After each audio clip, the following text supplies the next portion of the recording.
दोस्तों नमस्कार, मैं मनोज कुमार शर्मा आजाद हिंद आवाज न्यूज के लिए आपके बीच में। जी हां दोस्तों, जंग शुरू हो चुकी है आपस में उन चीजों को लेकर के, ये साबित करने के लिए कि कौन सबसे बड़ा हिंदू और कौन सबसे बड़ा हिंदुओं का खैर ख्वाह। ये तो चीजें चलनी ही थी, क्योंकि जैसा बोओगे वैसा आपको काटना ही पड़ेगा। अब नया ताजा बयान आया है। उस बयान के ऊपर जो संघ ने बयान दिया था, संघ के मोहन भागवत ने बयान दिया था, लेकिन उस बयान पर ताबड़तोड़ पलटवार करते हुए, जी हां पलटवार करते हुए प्रवीण भाई तोगड़िया ने पूछा है और बयान दिया है, हिंदू समाज को दिग्भ्रमित करने वाला बयान बताया है जो भागवत ने बयान दिया, जिसमें कहा कि हिंदू मुसलमान के पूर्वज एक हैं, तो क्या महाराणा प्रताप, शिवाजी और गुरु गोविंद सिंह की लड़ाई गलत थी? उन्होंने सवाल किया, जिन्होंने अपनी धर्म रक्षा के लिए अपने प्राण त्याग दिए। मोहन भागवत के मॉब लिंचिंग पर दिए गए बयान पर उन्होंने कहा कि आज तक भारत के किसी भी राजनीतिक दल ने गौरक्षा करने वालों को आतंकी नहीं कहा। तो मोहन भागवत को बताना चाहिए, क्या आरएसएस और विश्व हिंदू परिषद के कैंपों में आज तक आतंकी तैयार किए जा रहे थे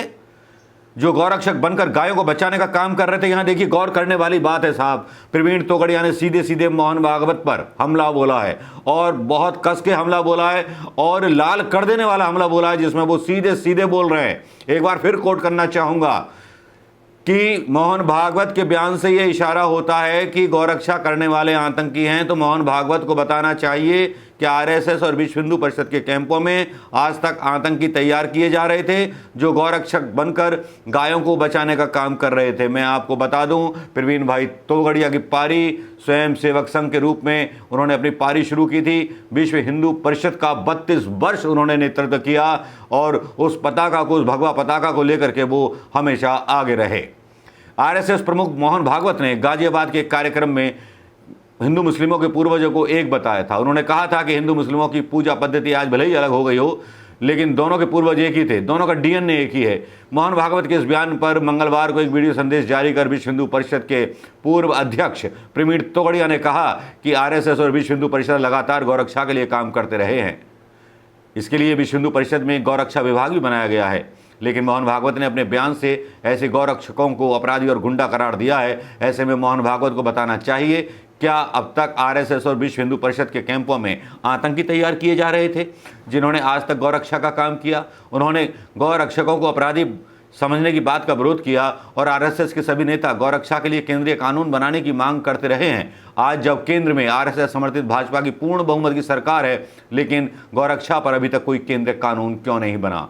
यही नहीं रुकते प्रवीण तोगड़िया ने कहा, हिंदू मुस्लिमों के पूर्वजों को एक बताना ये कहाँ का इंसाफ है? उन्होंने कहा, गुरु गोविंद सिंह, महाराणा रणजीत सिंह, महाराणा प्रताप, शिवाजी और धर्म न बदलने के कारण अपनी जान गंवाने वाले हरियाणा की बेटी निकिता तोमर जैसे लोग उनके पूर्वज हैं, लेकिन वे लोग उनके पुरखे नहीं जो हिंदुओं के धर्मांतरण के अपराधी रहे हैं, जिन्होंने अपनी तलवार के बल पर निरपराध लोगों को जबरन धर्मांतरण कराया था। उन्होंने इस बात केवल हिंदू समुदाय मानता है। अगर मुस्लिम समुदाय भी इसी प्रकार सबको एक समान मानता तो कश्मीर में लाखों हिंदुओं का कत्ल और पलायन नहीं होता। उन्होंने कहा कि भाईचारे की जिम्मेदारी सब धर्मों पर एक समान लागू होनी चाहिए। उन्होंने कहा कि अगर हम सभी लोगों को अपना पुरखा मानने लगेंगे तो क्या हिंदुओं को औरंगजेब, मोहम्मद गौरी और गजनई का श्राद्ध तर्पण करना चाहिए? उन्होंने कहा, अगर ऐसे लोगों का तर्पण होगा तो उनका गोत्र क्या बताना होगा? मोहन भागवत जी कृपया ये भी बता दें। तोगड़िया ने पूछा, अगर शिवाजी, महाराणा प्रताप मुगलों से लड़ रहे थे तो क्या वे गलत कर रहे थे? क्या इन्हें इन लोगों से लड़ना नहीं चाहिए था, बल्कि उन्हें अपनी बहन बेटियों की शादी कर देनी चाहिए थी? मोहन भागवत के अनुसार, जैसा कि उन्होंने बयान दिया था कि ये सब एक ही वंशज हैं, प्रवीण तोगड़िया के इस जहर भरे बयान को पता नहीं किस तरह से सोशल मीडिया लेगा, लेकिन सोशल मीडिया पर और राजनीतिक हलकों में इन चीज़ों को लेकर के एक बड़ी बहस छिड़ गई है।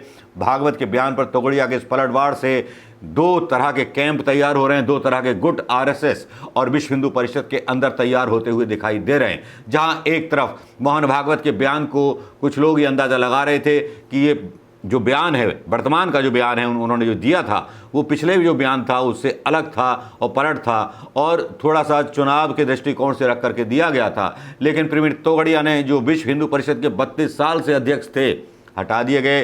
क्या क्या ना हुआ उनके साथ ये तो सबको पता है, लेकिन उन्होंने आज खुद मोहन भागवत पर सवाल उठा करके उन्हें सवालों के घेरे में ला करके खड़ा कर दिया। अब मोहन भागवत को और संघ को ये तय करना होगा कि तोगड़िया ठीक हैं या मोहन भागवत का बयान।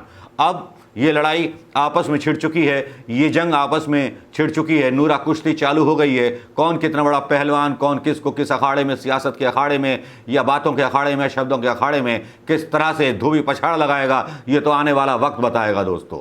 लेकिन ये बात तो तय हो गई कि यहाँ पर मतभेद चालू हैं। बोया बीज बबूल का तो आम कहाँ से होए। दोस्तों, आज संघ ने जो खेती की है उसमें कहीं भी प्रेम अहिंसा की जगह नहीं है। कुछ नफरत भरे बयान हमेशा आते रहते हैं, चाहे इरफान खान मरे हों, चाहे दिलीप कुमार साहब मरे हों।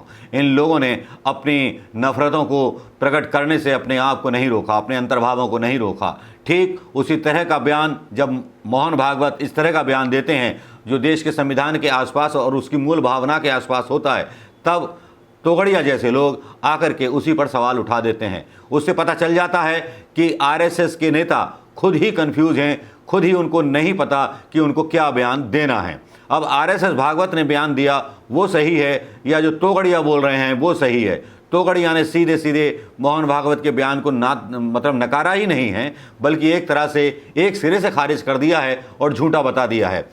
एक दूसरे को झूठा बताने और एक दूसरे के ऊपर हावी होने की ये चीज़ें अगर संघ के अंदर, जिसको कहा जाता है कि संघ में बहुत बड़ा अनुशासन होता है, तब यहाँ इस तरह के बयान वाकई में साबित करते हैं कि संघ के बारे में जो भ्रांति है, जो फैलाया गया है कि संघ में बहुत अनुशासन होता है, कोई कुछ नहीं बोलता, बस एक ही तरह बोलते हैं, लेकिन यहाँ वो अनुशासन टूटता हुआ नजर आया।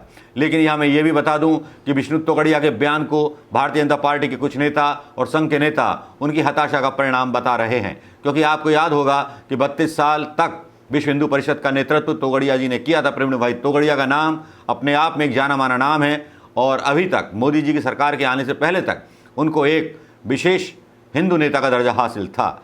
लेकिन अचानक क्या हुआ, क्या ऐसा हुआ कि मोदी साहब ने उन्हें साइड ट्रैक कर दिया? ऐसा क्या हुआ कि मोहन भागवत ने उन्हें साइड ट्रैक कर दिया?